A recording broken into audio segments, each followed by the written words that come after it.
Eh bien les amis, une fois de plus, bienvenue sur votre chaîne préférée Daryl Observe. Avant de commencer la vidéo, n'oubliez pas de cliquer sur le petit bouton rouge situé en bas de votre petit écran pour vous abonner à la chaîne pour ne pas rater nos prochaines vidéos. Les forces armées maliennes, FAMA, et les terroristes se sont affrontés dans un combat violent dans l'après-midi du 18 février dernier aux alentours de la forêt refuge du secteur d'Archam, à l'ouest de Tessie dans la région de Gao.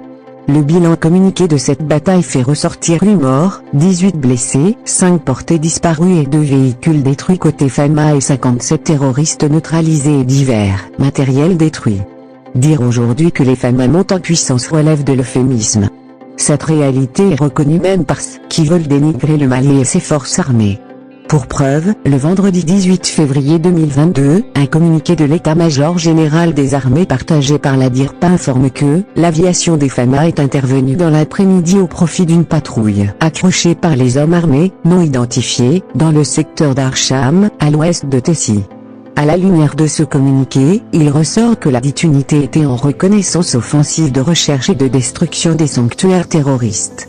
Elle avait également en charge des missions de réassurance et de protection des populations civiles, récemment victimes d'exactions extrêmes des groupes terroristes ayant provoqué leur déplacement forcé du Gourma vers le Litako.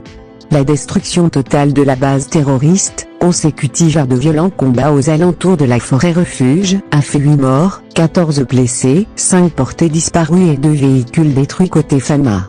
Les frappes aériennes FAMA ont traité et neutralisé des colonnes de motocyclistes qui tentaient de submerger l'unité accrochée.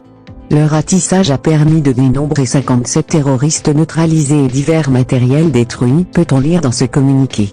Aussi, l'état-major général des armées s'est-il incliné devant la mémoire des morts et a présenté les condoléances les plus attristées de la nation aux familles et proches et a souhaité prompt rétablissement aux blessés.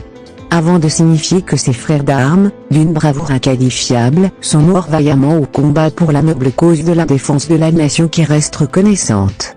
Il a ensuite salué leur courage et leur bravoure et rappelle que rien n'arrêtera les FAMA dans leur lutte implacable pour le retour de la paix et de la quiétude. Dormez en paix, vaillants fils de la nation. Par Mariam Sissoko.